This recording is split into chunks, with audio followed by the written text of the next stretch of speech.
ये नाथनगर विधानसभा से एमआईएम से आप प्रत्याशी हैं, क्या कुछ कहना चाहेंगे? किस तरह का माहौल है, क्या कहेंगे?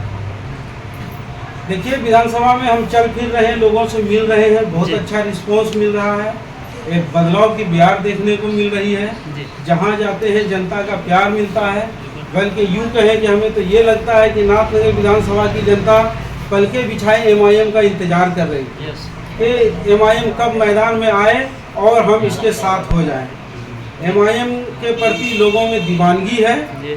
ये एक आशा भरी निगाह के साथ, एक उम्मीद लगाए एमआईएम के साथ बैठे हैं कि यही वो पार्टी है जो आएगी तो दबे कुचलों को और पिछड़ों को उसका हक और इंसाफ दिलाएगी। जी, जिस तरह आप डोर टू डोर कैंपेन भी कर रहे हैं, क्या लग रहा है, लोगों का किस तरह का रुझान लग रहा है? इस बार आने वाले विधानसभा चुनाव में लगता है इस बार बदलाव आएगा, क्या कहेंगे? बिल्कुल बदलाव आएगा, ये आशा ही नहीं उम्मीद है। जी। और एमआईएम बदलाव के लिए ही जानी जाती है। बिल्कुल। हम लोग बदलाव करने वाली पार्टी में से ताल्लुक़ रखते हैं और जनता के बीच जा रहे हैं। जनता का प्यार और जोश खरोश देखने से ही लगता है कि इस बार बदलाव फिक्स है और एमआईएम का झंडा इस बार नाथनगर विधानसभा में इंशाल्लाह फैलेगा। जी, जिस तरह बिहार में एसआईआर का मुद्दा गर्म चल रहा है, उसके बारे में क्या कुछ कहना चाहेंगे? देखिए, एसआईआर, अभी मैंने पहले भी कहा है कि एसआईआर कराना ये चुनाव आयोग का राइट है, वो करा सकते हैं।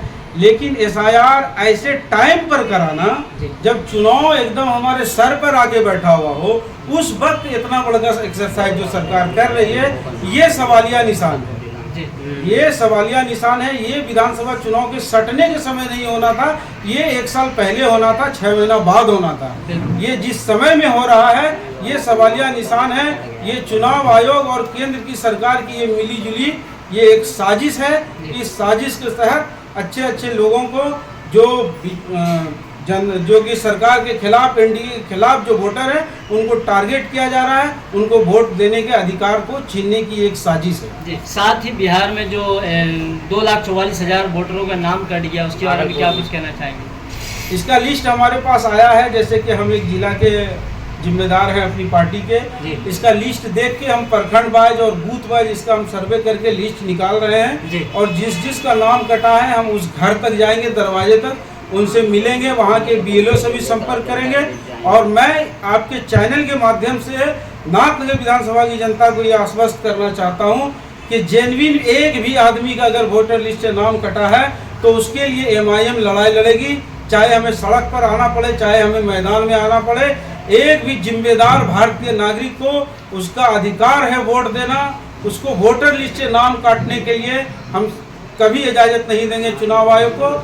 और एक बात है कि अगर वोटर लिस्ट का ये मामला है तो एक आम जनता को हिंदुस्तान में वोट देने का अधिकार है या नहीं है, ये इसका राइट छीनने का इलेक्शन कमीशन को किसने पावर दे दी?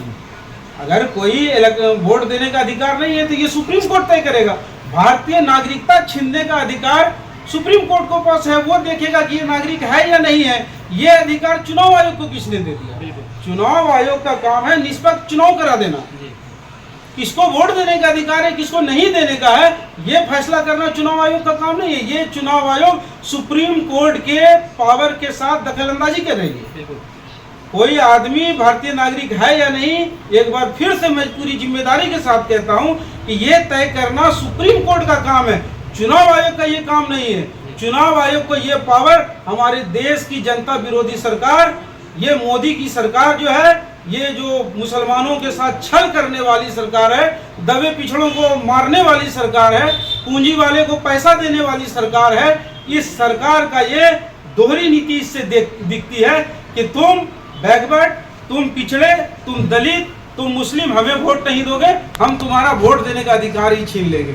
ये इसकी ये चाल, ये मंशा, हम इसको कभी कामयाब नहीं होने देंगे। इसके लिए हम और विपक्ष की सारी पार्टी एकजुट होकर ये हक की लड़ाई लड़ी जाएगी। और एक बार फिर मैं आपसे कहता हूँ कि एसआईआर में अभी जो लिस्ट आया है, इसमें एक भी जेन्युइन आदमी का नाम अगर कटा होगा तो उसके लिए हम लोग हर संभव प्रयास करेंगे। सड़क पर उतरना होगा, सड़क पर उतरेंगे और इलेक्शन कमीशन को हम बाध्य करने की प्रयास करेंगे कि आप इसका नाम वोटर लिस्ट में जोड़ा जाए। साथ ही हम जानना चाहेंगे, जिस तरह नाथनगर विधानसभा में कौन ऐसे मुद्दे हैं जिसको लेकर के आप जनता के बीच जाएंगे, क्या कुछ कहेंगे? नाथनगर विधानसभा एक मुद्दों का अंबार है। जी नाथनगर विधानसभा मुद्दों का अंबार है। भागलपुर जिला में ही देख ले तो आपको लगेगा कि नाथनगर 50 साल पिछड़ा हुआ है। अभी जो मूलभूत सुविधा है, जो इंसान को जीने के लिए एक सही बिजली का कनेक्शन, एक पीने के पानी की आवश्यकता, चलने के लिए सड़क, अभी तो मूलभूत समस्या से ही नाथनगर जूझ रहा है। हमारा शहर से बिल्कुल सटा हुआ साजंगी, हबीबपुर, इमामपुर पंचायत, ये जो मुफस्सिल कहलाता है, ये तीनों पंचायत का नाले का पानी कहाँ जाएगा, इसकी समस्या है। आज से नहीं, बरसों बरस से है। इसी मुद्दे को लेकर इस तीनों पंचायत के लोगों ने पिछले चुनाव में आरजेडी को समर्थन दिया। इसी बात पर आरजेडी के वादा खिलाफ जो कैंडिडेट थे अशरफ अली सिद्दीकी साहब, ये पब्लिक के बीच में आके यही झूठा वादा करके गए, हमारे बीच आके हमें यही लॉलीपॉप दिए थे कि जिस दिन हम जीत कर आएंगे तो मेरे विकास के कार्य जब शुरू होगा तो पहला काम होगा कि हथिया नाला बनाकर मुफस्सिल को नाले के पानी से आज़ादी दिलाएंगे। मुफस्सिल की जनता तो अशरफ बाबू को ढूंढ रही है कि कहाँ गया वो वादा खिलाफ, कहाँ गया वो झूठा नेता जो हमसे झूठा वादा करके हमसे काम किया। हमें बोला कि नाले के पानी को मुफस्सिल से बाहर करेंगे और नाले के पानी में हमें डुबा कर चला गया। तो ऐसे वादा खिलाफ नेताओं से भी हमें इस बार हिसाब लेना है। पुरैनी की जनता त्राहिमाम है। एक दिन बारिश होता है, 10 दिन रोड पर नाले का पानी बजबजाता रहता है। पूरे विधानसभा में सबौर का वही हाल है। अब भतुड़िया चले जाइए, वही हाल है। सिमरिया, सलमपुर, हर जगह का वही हाल है। विकास का कहीं नामो निशान नहीं दिखता है। अब जब चुनाव का घोषणा होने वाला है, अब जब ये लागू होने वाला है, तब जाकर ये जो है अशरफ बाबू 2-4 बोरिंग का लॉलीपॉप दिए हैं कि एक तो